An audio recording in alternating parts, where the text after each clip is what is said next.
चंद्रकांत सोनवणे.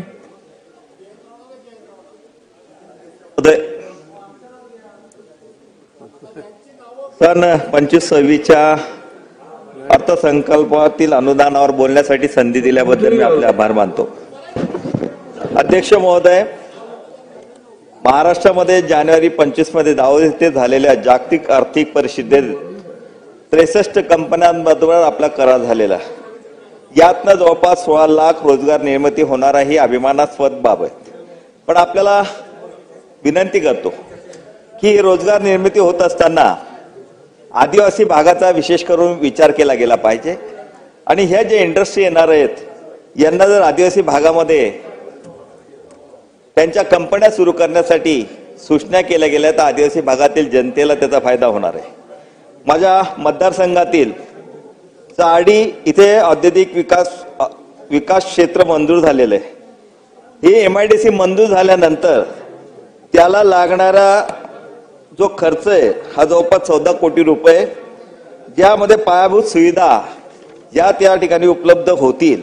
तर मी आपल्या माध्यमातून आदरणीय मंत्री महोदयांना विनंती करणार आहे की आपण या 14 कोटी रुपयाला लवकरात लवकर मंजुरी देऊन या पायाभूत सुविधा त्या ठिकाणी उपलब्ध करून द्याव्या. त्याचप्रमाणे त्या MIDC ला आदिवासी क्लस्टर मध्ये समाविष्ट करण्यात यावे, जेणेकरून आदिवासी भागातील जे शिक्षण घेतलेले विद्यार्थी आहेत ज्यांच्या हाताला काम उपलब्ध होईल आणि आदिवासी भागाच्या विकासाला एक चालना भेटेल म्हणून मी आपल्या माध्यमातून विनंती करतो. त्याचप्रमाणे ग्रामविकासच्या संदर्भात बोलत असताना ग्रामविकासच्या माध्यमातून जी मुख्यमंत्री ग्राम सडक योजनेचा टप्पा 3 सुरू होणार आहे. या टप्प्यामध्ये 3ऱ्या टप्प्यामध्ये सिमेंट कॉन्क्रीटची जवळपास 3582 गावांना 14,000 किलोमीटरच्या लांबीचे रस्ते होणार आहेत. या लांबीच्या रस्त्यामध्ये असताना ग्रामीण भागाचा जर विचार केला तर ग्रामीण भागामध्ये आमच्या मतदारसंघाचा आणि विशेष करून जळगाव जिल्ह्याचा जर विचार केला त्या जळगाव जिल्ह्यामध्ये काळी मातीचं प्रमाण जास्त असल्यामुळे त्या ठिकाणी रस्ते टिकत नाही.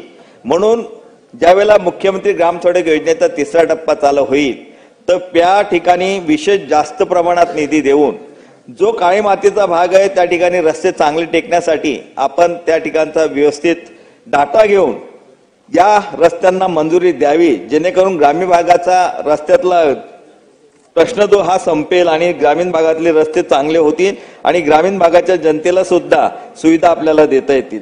त्याचप्रमाणे ग्रामविकासच्या माध्यमातून एक विनंती करणार आहे की घरकुल योजना, या घरकुल योजनेमध्ये लाभार्थीला आपण ग्रामीण भागाच्या 1.5 लाख रुपये देतात, पण 1.5 लाखामध्ये आज घर होत नाही. हे 1.5 लाख रुपये देत असताना जवळपास याला 14-15 वर्षापासून हीच आपण त्याला 1.5 लाख रुपयाची मंजुरी देत असतो. सरासर विचार जर केला तर दरवर्षी 10% ही वाढ आपण आपल्या बजेटमध्ये करत असतो आणि 1.5 लाखामध्ये आज ग्रामीण भागामध्ये घर होत नाही. या घर बांधण्यासाठी लागणारी वाळू सुद्धा त्या व्यक्तीला उपलब्ध होत नाही. शासनाने वाळू लवकरात लवकर उपलब्ध करून द्यावी, जेणेकरून या लोकांना यांचं घर बांधण्यासाठी सोयी होतील. बऱ्याच गावांमध्ये जमीन उपलब्ध नाही आणि जमीन नसल्यामुळे, गावठाण नसल्यामुळे काही लोकांना, गरीब लोकांना गावठाण नसल्याचा फायदा होत नाही. त्या ठिकाणी विशेष करून आपण शासनाच्या वतीने गायरान जे असेल, या गायरान संदर्भात असेल किंवा इतर जागा असेल, यासाठी विशेष प्रयत्न करून या लोकांना जागा उपलब्ध करून द्यावे, जेणेकरून ग्रामविकासच्या माध्यमातून ही जी घरकुलाचं उद्दिष्ट हे साध्य होईल. बऱ्याच वेळेला यांचे जे चेक आहे हे सुद्धा पडत नाही, तर हे चेक लवकरात लवकर दिले तर यांचं घर लवकर पूर्ण होईल एक विनंती करतो.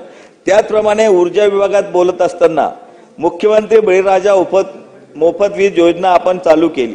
यामध्ये आपण 7.5 अश्वशक्तीच्या पंपांना मंजुरी दिली, त्यांना आपण वीज बिल माफ केलं. पण माझ्या मतदारसंघाचा जर विचार केला, रावेर यावल या 3 दिवसाचा जर विचार केला तर या ठिकाणी पाण्याची पातळी अतिशय खोल आहे आणि शासनाने या भागामध्ये डार्क झोन अशी जाहीर केलेलं असल्यामुळे, डार्क झोन असल्यामुळे पाण्याची पातळी खाली असल्याने या 7.5 अश्वशक्तीचे पंप जे आपण दिलेत, या पंपांच्या व्यतिरिक्त आपण सोलर पंपही त्या ठिकाणी देतात, पण या सोलर पंपाचा तिथे उपयोग होत नाही. माझी एक स्पेशल विनंती राहणार आहे की आपण या योजनेअंतर्गत 12 ते 15 अश्वशक्तीच्या पंपांना मोफत वीज द्यावी, जेणेकरून या शेतकऱ्यांवर अन्याय होणार आहे, त्यांनाही त्याचा संधीचा फायदा होईल. महाराष्ट्र शासनाने ज्याप्रमाणे इतर लोकांना दिले 7.5 अश्वशक्तीचं, त्याचप्रमाणे 12 ते 15 अश्वशक्ती आमच्या भागात जर दिली तर आमच्या शेतकऱ्यांनाही त्याचा फायदा होणार आहे. त्याचप्रमाणे माझ्या मतदारसंघातील धानोरा येथे 132 केव्हीचं सबस्टेशन मंजूर होतं, पण ठेकेदाराने 2 मिनिटं सर, ठेकेदाराने ते काम सुरू केलं नाही. त्या 132 सबस्टेशनला त्यांनी काम करण्यास असमर्थता दाखवली आहे. तरी मी आपल्या माध्यमातून मंत्री महोदयांना ही विनंती करेल की आपण हे 132 सबस्टेशनचं पुन्हा निविदा काढावी, जेणेकरून हे काम झालं तर आदिवासी भागातील जनतेला विजेची जी मागणी ही पूर्ण करेल आणि आज विजेची जी समस्या झाली ती त्या ठिकाणी संपेल. त्याचप्रमाणे कर्जाने 123 केव्हीचं सबस्टेशन हे मंजूर आहेत, पण या ठिकाणी जवळपास आमच्या या भागामध्ये 14 गावांना याचा फायदा होणार आहे. या 14 गावांना फायदा होण्यासाठी या उपकरणाला लागणारे 9,69,00,000 हे वन विभागाकडे वर्ग करायचे आहे आणि त्याचप्रमाणे त्या दर सूचीला 4,84,00,000 ही वाढीव अशी 14,56,00,000 रुपये हा निधीची गरज आहे. तरी मी आपल्या माध्यमातून एक विनंती करणार आहे की आदिवासी विभागाकडून ही 14,56,00,000 रुपये निधी मंजूर करून घ्यावे, जेणेकरून या आदिवासी भागातलं कर्जानं सबस्टेशन हे कार्यरत होईल आणि त्या लोकांना तिथे वीज उपलब्ध होईल. आदिवासी भागाचा प्रश्न असल्यामुळे विशेष करून आपल्याला या माध्यमातून विनंती करणार आहे. सर, बोलण्याची संधी दिली त्याबद्दल मनापासून आपले आभार मानतो.